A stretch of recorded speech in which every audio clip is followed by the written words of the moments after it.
Hello friends, இன்றைக்கி நம்ம சூப்பரான சுவையான ப்ளைன் பிரியாணி எப்படி பண்ணுறதுன்னு பார்க்க போகிறோம். வீடியோக்குள்ளே போகிறதுக்கு முன்னாடி இது வரைக்கும் நம்ம சேனலை சப்ஸ்கிரைப் பண்ணலன்னா கீழே இருக்கிற சப்ஸ்கிரைப் பட்டனை கிளிக் பண்ணிக்கோங்க. கூடவே பெல் பட்டனை ப்ரெஸ் பண்ணிக்கோங்க. வாங்க எப்படி பண்ணுறதுன்னு பார்க்கலாம். அடுப்பில் ஒரு ப்ரெஷர் குக்கர் வச்சுக்கோங்க. அதில் 2 டேபிள் ஸ்பூன் எண்ணெய் சேர்த்துக்கலாம். எண்ணெய் நல்லா சூடானதும் அதில் பிரியாணி இலை, ஒரு சின்ன துண்டு பட்டை, அது கூடவே 2 ஏலக்காய், கொஞ்சமாக கல்பாசி, அடுத்து 2 கிராம்பு, அது கூடவே 1/4 டீஸ்பூன் சோம்பு சேர்த்துருக்கேன். எல்லாமே நல்லா பொரிஞ்சு வாசனை வரட்டும்.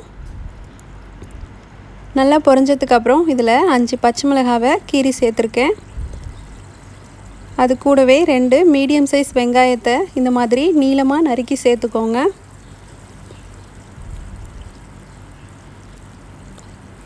வெங்காயம் எல்லாத்தையும் சேர்த்துட்டு நல்லா வதக்கி விட்டுக்கலாம்.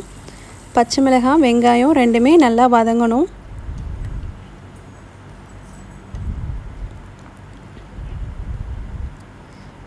இப்போது நல்லா வதங்கிடுச்சு. இந்த டைமில் கொஞ்சமாக முந்திரி பருப்பு சேர்த்துக்கலாம். நம்ம பிரியாணி சாப்பிடும்போது முந்திரி பருப்பு அங்கங்கே வர்றது ரொம்ப நல்லாயிருக்கும். இப்போ அடுத்து 1 டீஸ்பூன் இஞ்சி பூண்டு விழுது சேர்த்துக்கோங்க. இஞ்சி பூண்டு விழுது சேர்த்துட்டு அதையும் நல்லா வதக்கி விட்டுக்கலாம். இஞ்சி பூண்டோட பச்சை வாசனை போகிற அளவுக்கு நல்லா வதக்கிக்கோங்க. இப்போ நல்லா வதக்கினதுக்கப்புறம் அதில் ஒரு மீடியம் சைஸ் தக்காளியை நீளமாக நறுக்கி சேர்த்துருக்கேன். அதையும் நம்ம நல்லா வதக்கிடலாம்.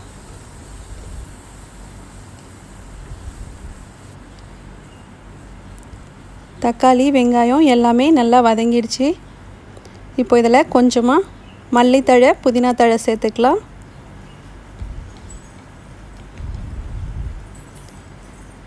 எல்லாத்தையும் நல்லா வதக்கினதுக்கப்புறம் இதில் 1/2 டீஸ்பூன் மிளகாய்த்தூள் சேர்த்துக்கோங்க.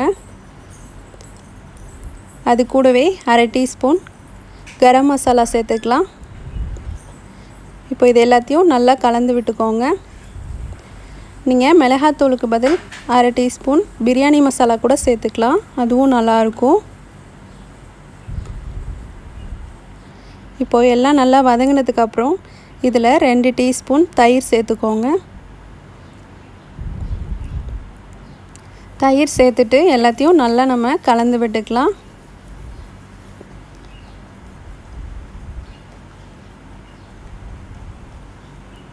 பாருங்கள், எல்லாத்தையும் நல்லா வதக்கியாச்சு. இந்த டைமில் நம்ம அரிசி சேர்த்துக்கலாம். 1 கப் பாஸ்மதி அரிசியை 1/2 மணி நேரத்துக்கு முன்னாடியே ஊற வச்சு எடுத்து வச்சுருக்கேன். தண்ணியெல்லாம் நல்லா வடிகட்டிட்டு சேர்த்துக்கோங்க.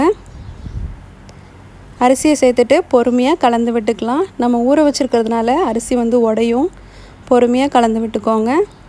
இப்போ நம்ம தண்ணி சேர்த்துடலாம். 1 கப் அரிசிக்கு 1/2 கப் தண்ணி சேர்த்துக்கலாம். தண்ணி சேர்த்துட்டு ப்ளைன் பிரியாணிக்கு தேவையான அளவு உப்பு சேர்த்துக்கோங்க.